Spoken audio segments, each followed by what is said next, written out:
You know what I am realizing? And I know there's a good lesson in it, but right now it just feels hard, is that having an illness, like suffering from a debilitating illness of some kind, any kind, really challenges your self-esteem. And it's actually a really humbling thing, in the sense that you learn that you aren't going to be young forever. You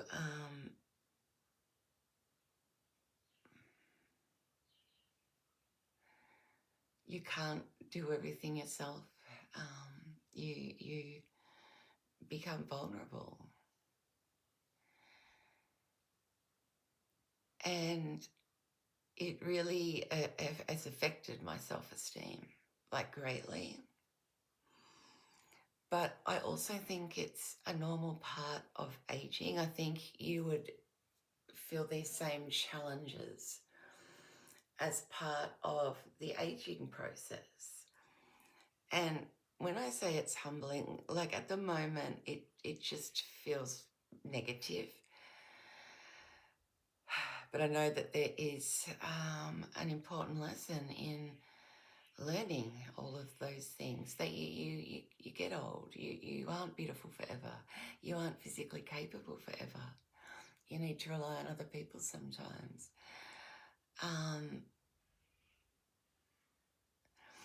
And what it's been doing is making me look back and cringe at the me in my 20s and 30s. Because the me in my 20s and 30s was so confident. I'm looking back at some of the shit that I've said. And it's just, I remember how I felt in that time, and I was a really sort of powerful woman, and I knew what I wanted, and I knew who I was, and I was out there in the world making changes and being a part of it. And as I've gotten sicker and less able to do that, it's forced me into a completely different world, and it's been lonely and it's been hard, and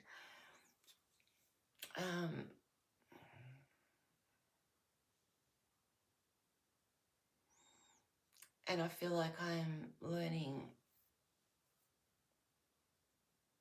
a lesson here, and it's something that we all come to at some stage, be it just from old age or succumbing to health issues. But I was so cocky and so self-assured, and at the time I thought that I was doing good. But since I've undergone these changes, which have been very humbling, I just look back at some of the stuff I said and think, what a fucking idiot. You have no idea what you're talking about. And I know that we all do that through various ages that we are.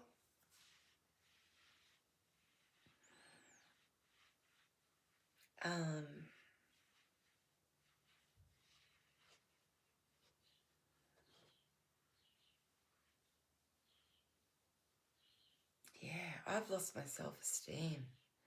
Bad, big time. Big time. So I guess that's what I need to be working on now that I'm feeling better and better each day, now that I've had surgery on my heart to fix my heart that put me in this state in the first place. because it made me sick, it made me fat, it made me unable to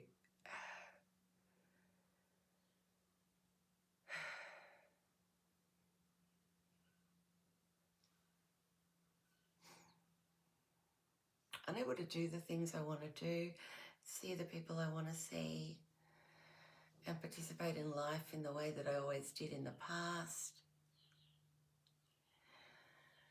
So, and I think self-esteem is something I can get back. It's just going to take me going out and doing the things. And I intend to do that.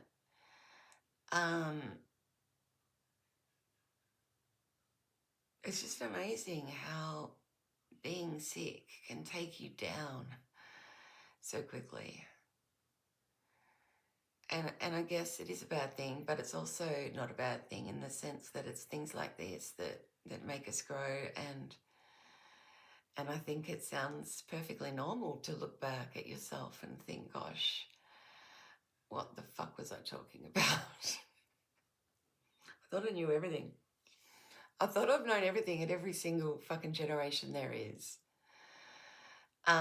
This is a bit embarrassing, but my name growing up, my nickname was Nikki Noel. And when I'd be called that, I'd say, don't call me Nikki Noel. I don't know everything. I just know a lot. Oh my God. I was saying that when I was like 5. And another time at a workplace, we were doing like an exercise and you had to write some things about the person in front of you on a bit of paper and stick it to their back. And it was some words, I guess you like, that just describe that person. And mine, when I pulled it off and read it, mine was knows everything. I don't mean to be like that. I really think it's because I'm on the spectrum or ADHD or something like that.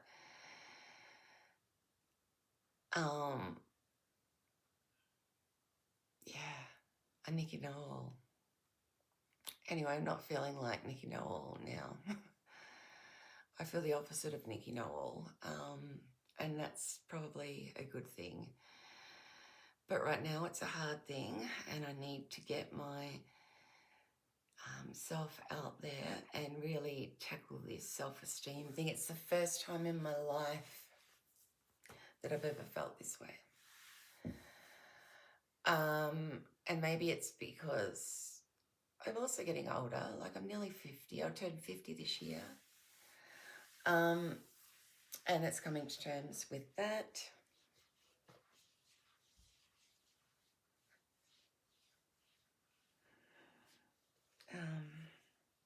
Yeah, life is crazy.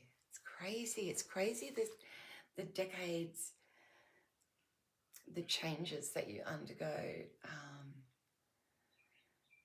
over those decades, and to look back at yourself and cringe, or not. Maybe you look back and think, yeah, you were great. I thought I was great, but I don't feel great now. And I also am very aware of the fact that I'm 49. So this next generation is going to be me coming to terms with old age and losing. Not that I don't wear makeup. I never do my hair for you guys or for anybody. I usually don't do my hair unless I'm going out, even though I've been out this morning and I still didn't do my hair. Look, I've got dreadlocks, so I just have to do my fringe. And even then I don't do it. What was I saying? I have no idea what I was saying. Oh yeah, I'm going to start to turn wrinkly. I've already started to turn wrinkly. I'm getting my first look. I love that my hair is going to be pure white. That is my grey hair. It's just on each side like that.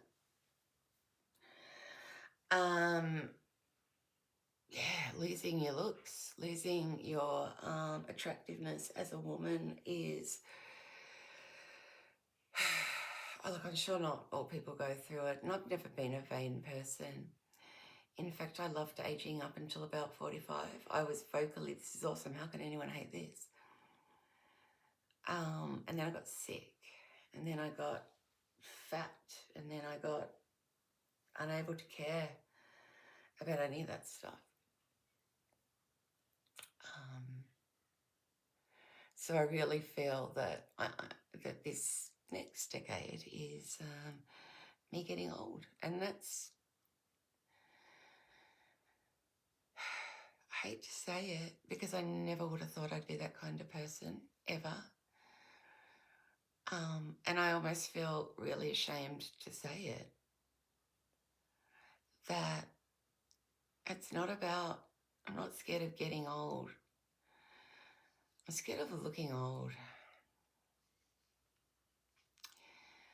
I never thought that I was a vain person, but so hard to say. Look, when we're young, we're all beautiful. And as we get older, we lose that. And I thought I was cool with that. And apparently I'm not as cool with it as I thought I was. The whole becoming invisible thing, it's a thing.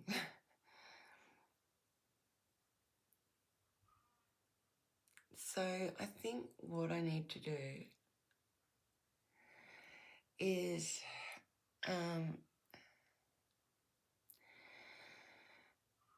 I need to do something or some things that get me out in my community doing stuff. Maybe meditation, maybe art courses, maybe craft, maybe stuff like that. Because my life, because of my illness, my life has been so small for the last 4 or 5 years. I'm a single mum. I've got any bit of energy I've got, which I had none. Turns out I had my heart was failing. Has had to go to my daughter. I've got the best friends, I've got the best community, I've got so much going on around me, and I've taken myself away from all of that. And I think that getting back into some of that will help this feeling. Because this feeling is kind of compounded by the fact that I'm stuck at home. I'm a single mum, so money is just a ridiculous, constant stress.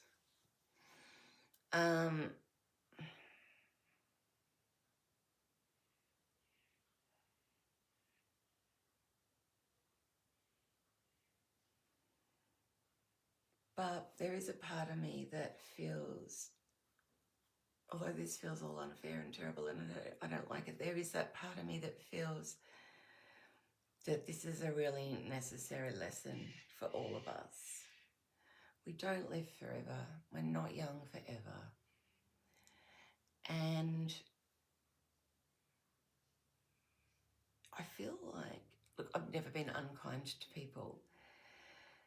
And I've also been highly empathetic and have a lot of compassion for people, especially for animals, but for people too.